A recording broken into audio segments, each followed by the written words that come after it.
चलिए स्टार्ट करते हैं। आज का टॉपिक है हमारा गुडविल, जो कॉर्पोरेट अकाउंटिंग का है। और कॉर्पोरेट अकाउंटिंग में जो ये गुडविल है, वैल्यूएशन ऑफ गुडविल और वैल्यूएशन ऑफ शेयर्स, ये आपका जो चैप्टर है बहुत इंपॉर्टेंट चैप्टर है। इसमें से आपकी थ्योरी भी बहुत इंपॉर्टेंट है और प्रैक्टिकल भी बहुत इंपॉर्टेंट है, इसलिए दोनों ही अच्छी तरीके से पढ़िएगा। वैसे तो आप 12th में भी काफी कुछ, जिनके पास कॉमर्स होगी वो लोग पढ़ चुके होंगे, लेकिन फिर से हम रिवाइज करते हैं क्योंकि बहुत सारे स्टूडेंट्स ऐसे भी हैं जिन्होंने जो नॉन कॉमर्स स्ट्रीम है, तो इसीलिए आप इसको डिस्कस करना जरूरी है कि व्हाट इज गुडविल, यानी थ्योरी इसकी क्योंकि इंपॉर्टेंट है, इसलिए थ्योरी भी पहले डिस्कस कर लेते हैं, फिर प्रैक्टिकल पर आएंगे हम लोग।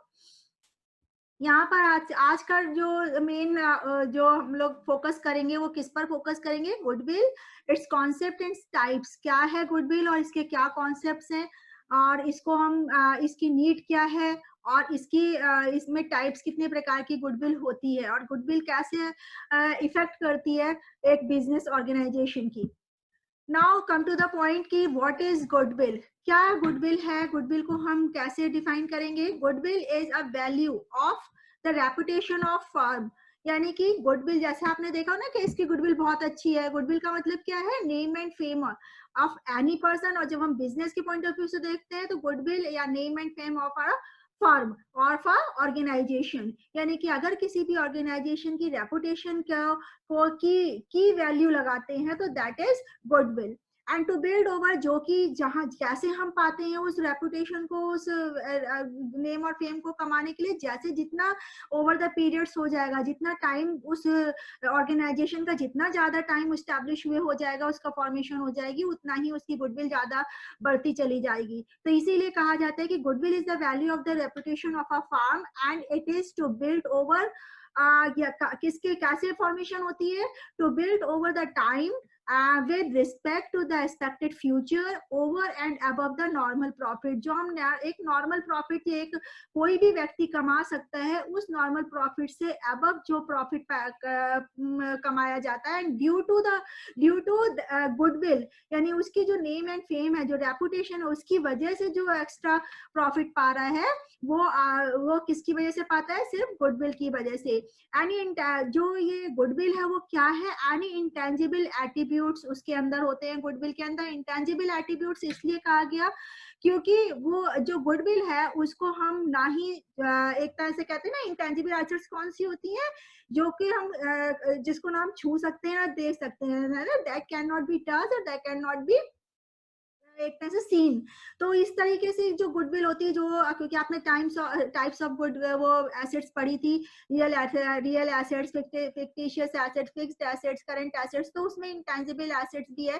तो इंटेंजिबल एसेट्स का मतलब होता है, इसको हिंदी में कहते हैं अमूर्त संपत्ति जिसे कहेंगे। और इसका मेन मतलब क्या, मकसद क्या होता है कि इसको ना ही कैसे हम आइडेंटिफाई करेंगे कि ये इंटेंजिबल एसेट्स है, क्योंकि it can not be touch, it can not B feel. तो इसीलिए यहाँ पर इंटेंजिबल एसेट्स गुडविल को माना जाता है। And goodwill is a form of unidentifiable assets.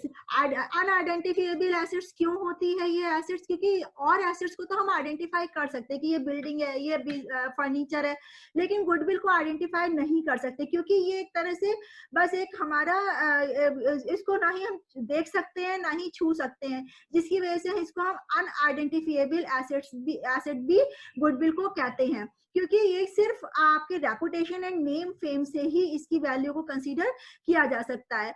And goodwill is intangible assets arising in the course of the purchase of one business by another person. क्योंकि क्यों अनआइडेंटिफाइबल एसेट्स है? क्योंकि ये सिर्फ उसी समय ही इंक्रीज होती है, उसी समय ही हम इसका पता लगा सकते हैं जब एक ऑर्गेनाइजेशन या एक बिजनेसमैन दूसरे बिजनेस को खरीदना चाहता है या एक बिजनेसमैन उसको बेचना चाहता है। तो ऐसे समय में ही सिर्फ गुडविल की वैल्यू को कंसीडर किया जा सकता है। And it is only represents the inherent value. इसकी एक क्वालिटी और क्या है कि goodwill is also inherent asset, inherent value. इसको क्यों इनहेरेंट वैल्यू है? क्योंकि ये एक तरह से एक बिजनेस की छिपी हुए वैल्यू को बताता है कि उसने कितना कमाया है, कितनी रेपुटेशन है उसकी, कितनी गुडविल है। तो it has a inherent value also, it has an inherent value also, क्योंकि ये बिजनेस के पर्टिकुलर खरीदते समय या बेचते समय ही इसको पता लगाया जा सकता है। एंड अगर अकाउंटेंट के पॉइंट ऑफ व्यू से देखा जाए तो to the accountant therefore goodwill may be said to be that element arising, यानी गुडविल वो एलिमेंट है जिनकी वजह से जिनकी वजह से मतलब वो सारे एलिमेंट्स गुडविल में होते हैं जिनकी वजह से गुडविल को हम पहचान सकते हैं या उसको फील कर सकते हैं। क्या है element? Element arising from the reputation, connection और अदर एडवांटेज, जो एडवांटेजेस है पजेस्ड बाय द बिजनेसमैन। एक बिजनेस के अंदर और भी जितने भी एडवांटेज है, लाइक कनेक्शन आपका है, रेपुटेशन है, इसकी वजह से जो उसे प्रॉफिट मिलता है, जो उसे फायदा होता है, वो गुडविल कहलाती है। तो यानी गुडविल के बारे में आपने पढ़ लिया। गुडविल क्या क्या है? रेपुटेशन एक तरह से name and fame of the firm, and it is intangible value, and it is also an inherent value, and it is created by the connection and reputation of the business, and also other जो advantages हैं they are also will be considered at the creation of the at the time of the creation of goodwill. So अब आता है कि आपकी goodwill के बाद goodwill के फीचर्स क्या हैं, क्या क्या इसके अंदर हम पाते हैं। बहुत कुछ तक हमने फर्स्ट स्लाइड में इसको डिस्कस कर लिया, लेकिन थोड़ा सा और डिटेल में जानने के लिए हम देखते हैं फीचर्स ऑफ गुडविल को।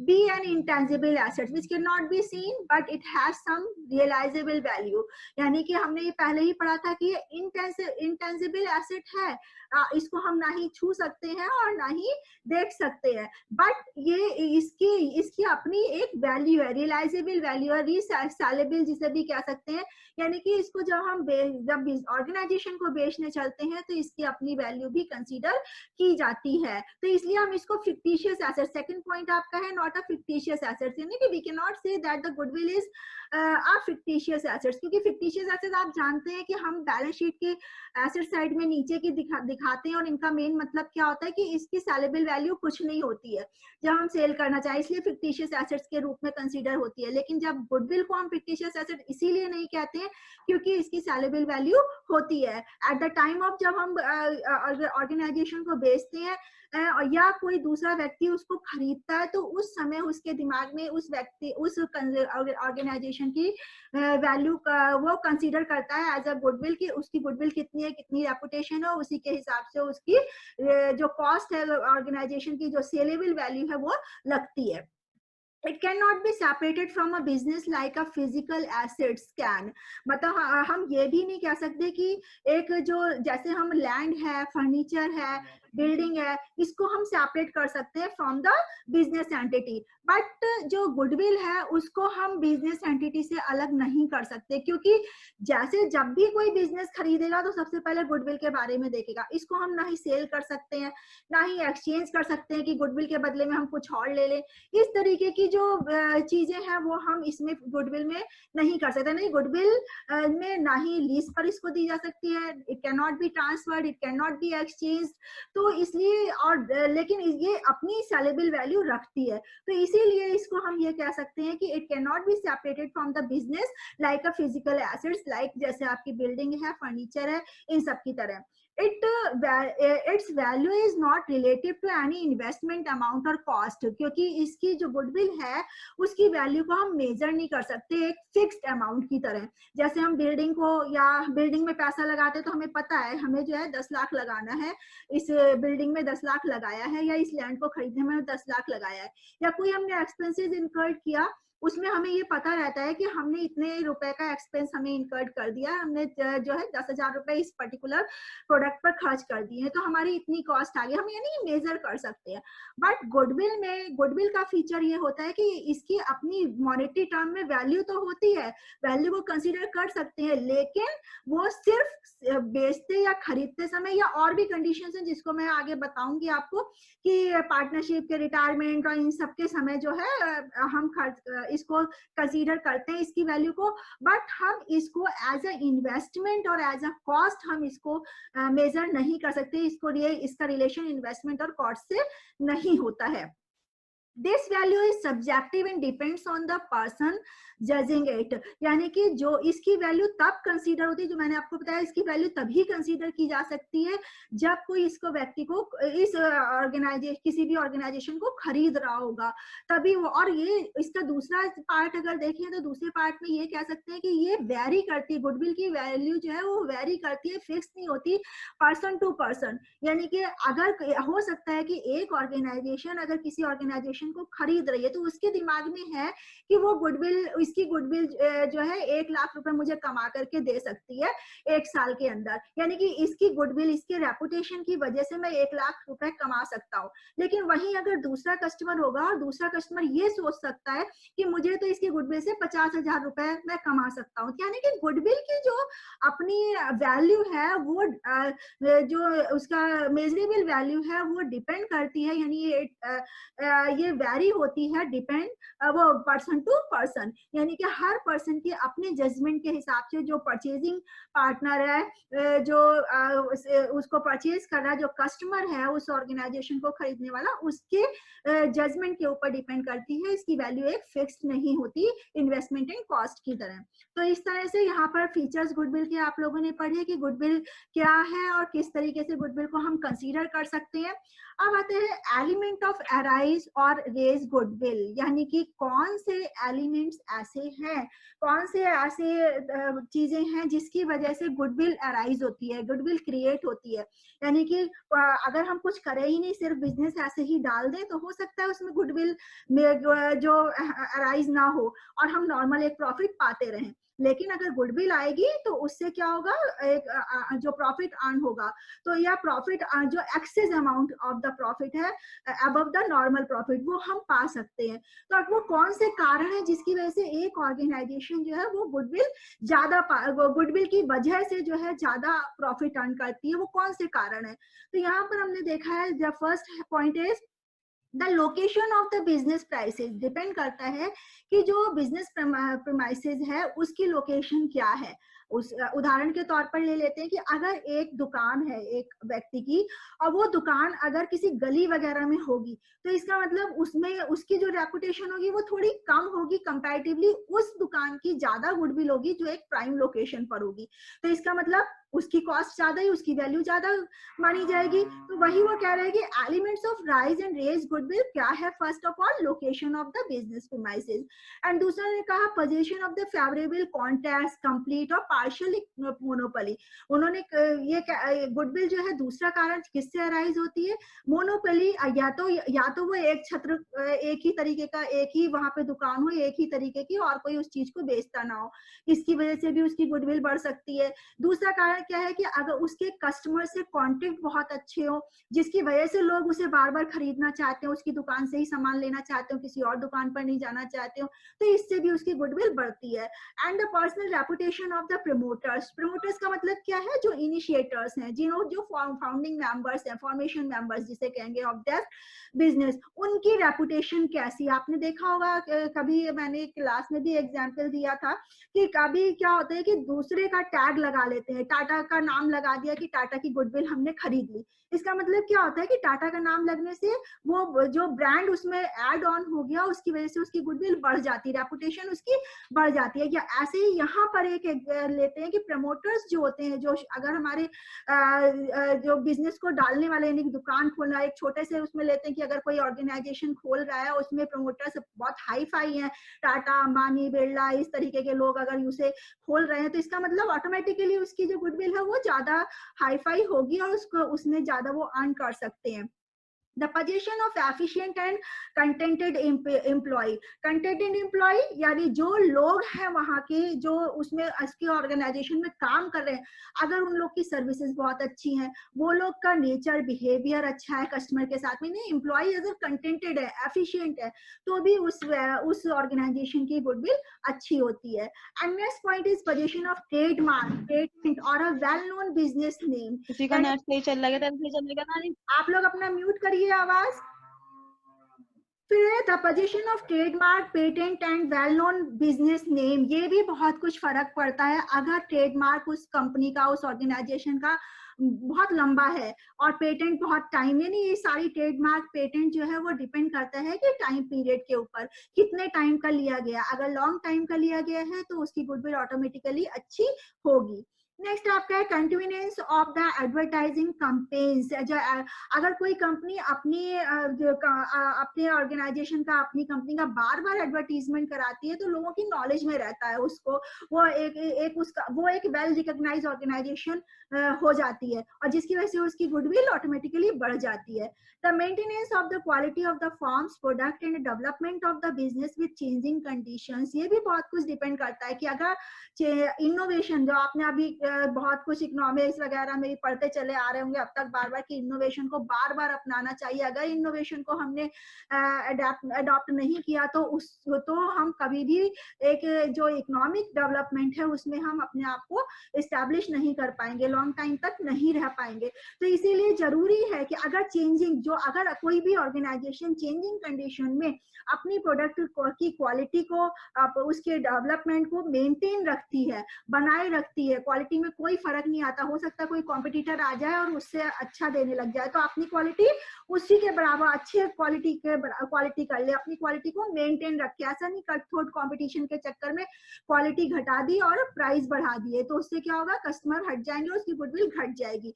तो ऐसे समय में अगर चेंजिंग कंडीशंस हैं, जो डायनेमिक कंडीशंस है, उस कंडीशंस में भी प्रोडक्ट की क्वालिटी को मेंटेन रखता है जो ऑर्गेनाइजेशन, उसकी वजह से भी गुडविल इंक्रीज होती है, गुडविल बढ़ती है, गुडविल क्रिएट हो जाती है। इस तरीके से ये सारे एलिमेंट्स थे जो गुडविल को क्रिएट करने में एक तरह से जो रोल प्ले, अच्छा इंपॉर्टेंट रोल प्ले करते हैं। अब आते हैं कि factors affecting the value of goodwill. कौन से फैक्टर ऐसे हैं जो गुडविल को इफेक्ट करते हैं, उसकी वैल्यू को बढ़ाने में, वैल्यू को घटाने। बहुत हद तक हमने प्रीवियस स्लाइड में इसके पढ़ लिया, लेकिन अब तब भी हमें इस फैक्टर्स इफेक्टिंग के नेम के अंडर हम देखते हैं कि कौन कौन से फैक्टर्स हैं जो गुडविल। यहाँ पर हम क्या करेंगे, वहां पर था कि हमने सिर्फ ये देखा कि कौन से एलिमेंट है जिसकी वजह से गुडविल क्रिएट हो जाती है, कौन से कारण ऐसे, लेकिन यहाँ पर ऐसे कौन से कारण ऐसे हैं जो गुडविल को घटा बढ़ा सकते हैं। यहाँ लेवल के बारे में हम डिस्कस करेंगे। तो factors effecting the value of goodwill is, first one is location of goodwill और प्रीमाइसेस, जो हमने पहले भी डिस्कस किया कि लोकेशन बहुत कुछ डिपेंड करती है एक गुडविल को घटाने और बढ़ाने में, इसको हम जरूरत नहीं है ज्यादा एक्सप्लेन करने की। दूसरा है आपका टाइम फैक्टर। टाइम फैक्टर का मतलब क्या है कि कितने साल हो गए, हमने फर्स्ट स्लाइड में डिस्कस किया था कि ओवर द पीरियड ऑफ उसका एस्टैब्लिशमेंट है ऑफ द ऑर्गेनाइजेशन, ये बहुत हद तक डिपेंड करता है। किसी ऑर्गेनाइजेशन को 50 साल, यानी किसी दुकान को सपोज छोटे लेवल पे अगर बात करें, अगर छोटी सी दुकान अगर आपने खोली है, उसको 50 साल से खुली हुई है वो दुकान और अपना काम लगातार वो कर रही है, तो उसका ऑब्वियसली उसकी जो रेपुटेशन है वो हाई होगी, सब लोग उसको जानते होंगे। लेकिन अगर कोई नई दुकान खुली होगी, 4-5 साल ही होंगे, तो उसकी जो रेपुटेशन होगी ऑब्वियसली थोड़ा सा कम होगी कंपैरेटिवली दैट। तो ये टाइम पीरियड बहुत कुछ इफेक्ट करता है इन गुडविल को घटाने और बढ़ाने के में। एंड नेक्स्ट आता है nature of business. Nature of business में हम बहुत सारी चीजें मैंने यहाँ पर लिख रखी है। नेचर ऑफ गुड्स, जो आप प्रोडक्ट बना रहे हैं उनका नेचर क्या है, रिस्क कितना इन्वॉल्व है, अगर रिस्क ज्यादा इन्वॉल्व है तो गुडविल कम हो जाएगी, अगर रिस्क कम है तो गुडविल ऑटोमेटिकली उसकी ज्यादा होगी। मोनोपोलिस्टिक नेचर है बिजनेस में, तो अगर मोनोपोलिस्टिक है तो कोई और है ही नहीं, तो आप ही का ही गुडविल होगी। And benefits of the patent and trademark, ये मैंने डिस्कस कर लिया है कि पेटेंट और ट्रेडमार्क अगर है उसका बेनिफिट टाइम पीरियड के अकॉर्डिंग, यानी ईयर कंसीडरेबल होते हैं उसमें। अगर ईयर ज्यादा है, ज्यादा ईयर के लिए 10 साल के लिए लिया है, 20 साल के लिए लिया है, तो उसी हिसाब से गुडविल की वैल्यूएशन ज्यादा होगी। And easy access to ration, raw material के ऊपर भी डिपेंड करता है कि अगर रॉ मटेरियल ज्यादा है तो आपका रॉ मटेरियल अगर इजीली उस दुकान को मिल जाता है। और भी कई कारण है, मतलब ये तो है ही, ये छोटे मोटे ये कारण की वजह से जो बिजनेस का नेचर है वो अच्छा, मतलब एक गुड बिजनेस माना जाता है। गुड बिजनेस ही गुडविल को इंक्रीज करता है। रिक्वायरमेंट्स, कैपिटल रिक्वायरमेंट्स मींस जहां पर स्मॉल कैपिटल हाई प्रॉफिट मिलता है, जहां पर हमने थोड़ी कैपिटल लगाई होगी किसी ऑर्गेनाइजेशन के एंटरप्रेन्योर ने और वहां पर उसका क्या प्रॉफिट ज्यादा है, तो ऑटोमेटिकली कि जो हम कहेंगे कि यहाँ की गुडविल ज्यादा अच्छी है। तो क्योंकि अब हमें पता है छोटा सा बिजनेस है तब भी उसे प्रॉफिट ज्यादा हो रहा है, इसका मतलब गुडविल वो गुडविल की ही खा रहा है। And trends of profit, the trends of profit is always rising। अगर trends of profit का मतलब क्या है कि अगर कोई ऑर्गेनाइजेशन लगातार प्रॉफिट कमा रही है, अगर उसे लगातार 4-5 साल 8-10 साल जब से स्टैब्लिश हुआ है लेकिन प्रॉफिट ही हो रहा है, उसे लॉस कभी नहीं हुआ, इसका मतलब क्या हुआ है कि वो उसकी गुडविल अपने आप ही उसकी इंक्रीज होगी। एफिशिएंसी ऑफ मैनेजमेंट, ये बहुत कुछ मैंने एम्प्लॉय वाला भी डिस्कस किया था। वैसे ये कि यहाँ की मैनेजमेंट जैसा होगा, मैनेजमेंट अगर अच्छा है उस बिजनेस का, मतलब उस ऑर्गेनाइजेशन का, तो वहाँ की गुडविल अपने आप ही अच्छी होगी। क्योंकि मैनेजमेंट अच्छे होने का कारण क्या है कि वो कस्टमर से अच्छी डील कर रहा है, पॉलिसीज इतनी अच्छी बना रहा है कि एम्प्लॉयज भी अपने आप को इजी फील कर रहे हैं वहाँ पे काम करने में। यानी हर तरीके से इंटरनल एंड एक्सटर्नल दोनों साइड से वो बेनिफिट ले रहा है, और उस बेनिफिट का फायदा क्या हो रहा है एज अ गुडविल इंक्रीमेंट, यानी कि गुडविल भी इंक्रीज हो रही है। अदर फैक्टर्स में जैसे था कि अदर फैक्टर्स में क्या हुआ, कंडीशंस ऑफ मनी मार्केट उसकी अच्छी जा रही है, पॉसिबिलिटीज कंपटीशन अच्छा उसका हो रहा है, ये सारे अदर फैक्टर्स में आ जाएंगे, जिसमें हाँ जो गुडविल को लेवल को घटाने और बढ़ाने में बहुत ज्यादा इफेक्ट करते हैं उसको। तो इस तरीके से ये सारे जो इफेक्टिंग फैक्टर्स है जो वैल्यू ऑफ गुडविल को इफेक्ट करते हैं, इन्फ्लुएंस करते हैं। लास्ट वन इज है टाइप्स ऑफ गुडविल। क्या गुडविल है, गुडविल को हम कैसे डिफाइन करेंगे, यानी यहाँ पर हम आपने बहुत पहले भी पढ़ा होगा 12th में, यहाँ पे 4 टाइप्स ऑफ गुडविल देखते हैं। Cat goodwill, dog goodwill, rat goodwill and rabbit goodwill. Cat goodwill का मतलब क्या है कि जो गुडविल कैट के नेचर की होती है। जैसे आपने जानता है कैट का नेचर का क्या मतलब है, कैट का मतलब है कि जैसे कैट का नेचर होता है कि वो केवल प्लेस को ज्यादा इंपॉर्टेंस देती है, उसे जहाँ जगह मिली उसी को ही ज्यादा ध्यान देगी, ना कि वो एक जो लैंडलॉर्ड है उसको वो ध्यान देती है, उस पर ध्यान नहीं देती, उसको ध्यान नहीं देती, बल्कि वो एक प्लेस को ज्यादा तवज्जो देती है जिसे कहेंगे, यानी कि उसको ज्यादा अहमियत देती है। तो ऐसे ही अगर किसी ऑर्गेनाइजेशन के जो कस्टमर्स हैं जो सामान खरीद रहे हैं, उन्हें ये मतलब नहीं होता कि उसका ओनर कौन है, उन्हें सिर्फ ये मतलब होता है कि उसमें उसको खरीदना वो जो जहाँ वो प्लेस है जहाँ पर वो स्टैब्लिश है उसके नाम से लोगों को उस चीज को खरीदते हैं। तो वो इस तरीके की उससे अगर वो बेनिफिट कमा रहा है तो वो क्या कराएगा, कैट गुडविल। यानी अगर सपोज एग्जाम्पल ले लें कि आगरे का पेठा है, आगरे का पेठा का मतलब क्या है, तो वो आगरा उस स्थान के नाम से प्रसिद्ध है, जहाँ कहीं भी अगर उसको ले जाएगा, अगर ये कह दिया आगरे का पेठा है तो लोग उसको वो एक तरह से उसी रेपुटेशन को कमा रहे हैं। तो वो जो आगरे का पेठा जो है वो कहाँ की गुडविल खा रहा है, अपने स्थान की, अपने प्लेस की गुडविल खा। तो इस तरीके की गुडविल क्या है, वो बेनिफिट कहाँ से, प्रॉफिट किससे कमा रहा है, प्लेस के नाम से। तो यहाँ क्या हो गया, cat goodwill. And dog goodwill, dog goodwill का मतलब क्या है कि डॉग का मतलब क्या है, स्वामी भक्त, यानी कि ओनर के ऊपर, यानी जो कस्टमर है वो दुकानदार यानी दुकान का जो ओनर है उसके नाम से अगर चीज खरीदते हैं, जैसे आपने देखा होगा मोंटेन कार्लो का एक एग्जाम्पल ले लेते हैं, वो कहीं भी लगा देखेंगे अगर टैग उसका मोंटेन कार्लो का, डिवाइस की जीन्स है, डिवाइस की जीन्स आप लोग खरीदना चाहेंगे तो क्या, डिवाइस कह रहे हैं सॉरी, लेवाइस की जीन्स अगर आप खरीदना चाह रहे हैं तो इसका मतलब क्या है, वो टैग एक उसका ओनर का नाम का टैग लग रहा है, ना कि जगह का नाम का लग रहा है। तो इस तरीके की जो गुडविल से जो प्रॉफिट अर्न हो रहा है वो क्या है, डॉग गुडविल। नेक्स्ट है आपका रैट गुडविल। रैट गुडविल का मतलब क्या है कि रैट जैसे होता है कि जहां उसे खाने को मिला वहीं वो चला गया, उसको कोई ना प्लेस से मतलब है ना ही ओनर से मतलब है, उसे सब सिर्फ चीज के कंजम्पशन से मतलब है। तो ऐसे ही यहाँ पर सिर्फ वो जहाँ पर प्लेस का भी कोई फर्क नहीं पड़ता, ना ही उसकी ओनर के नाम से फर्क पड़ता है, सिर्फ उसकी अवेलेबिलिटी से फर्क पड़ता है। अगर इजीली अवेलेबल कोई चीज हो रही है और लोग उसको फटाफट ले रहे हैं और अवेलेबिलिटी की वजह से वो अर्न कर रहा है, तो ये क्या होगा, रैट गुडविल कहलाएगी।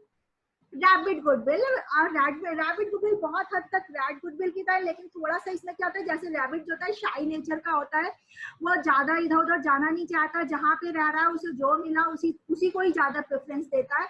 ऐसे ही जब जो वहाँ के कस्टमर्स हैं, वो कस्टमर्स जब इधर उधर ना खरीद कर जाने से एक ही जगह पर वो चीजों को खरीदना चाहेंगे तो इस तरीके के जो कस्टमर बन जाते हैं और उनसे जो वो अर्न करता है वो रैपिड गुडविल कहलाता है। सपोज एक ऑर्गेनाइजेशन है और ग्रोसरी वाली है, उसमें ग्रोसरी का भी सामान मिल रहा है, जनरल स्टोर का भी मिल रहा है, तो वहाँ के जो लोग हैं अगल बगल वाले वो क्या करते हैं, वो सोचते हैं मैं इधर उधर ना जा करके मैं इसी दुकान से जो अवेलेबल है वहीं से ही खरीद लेता हूँ।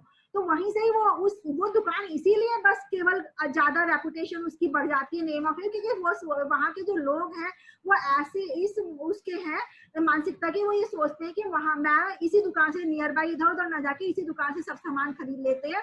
तो वो जो रेपुटेशन इस मानसिकता का वो कमा रहा है, जो ले रहा है, रेपुटेशन उसकी इसी वजह से बढ़ी है कि वो हर तरीके के सामान को रख रहा है और नियर बाई उनको अवेलेबल करा रहा है अपने कस्टमर्स को।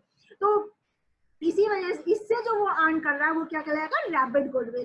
तो इस तरीके से टाइप्स ऑफ गुडविल को हमने 4 भागों में बांटा, cat goodwill, dog goodwill, rat goodwill and rapid goodwill. तो आज के टॉपिक में हमने क्या पढ़ा बेटा, सबसे पहले हमने पढ़ा मीनिंग, फिर फैक्टर वो एलिमेंट्स पढ़े, फिर फैक्टर्स पढ़े कि क्या फैक्टर्स इन्फ्लुएंस करते हैं गुडविल को, और गुडविल के बाद है टाइप्स ऑफ गुडविल, कितने प्रकार की गुडविल होती है। तो ये आपके लॉन्ग क्वेश्चन के हिसाब से बहुत इंपॉर्टेंट है, इसको अच्छी तरीके से पढ़िएगा कि क्या गुडविल है और गुडविल क्या फैक्टर्स इफेक्टिंग वाला जो पार्ट है उसको अच्छी तरीके से फोकस करिएगा और उसको लर्न करिएगा।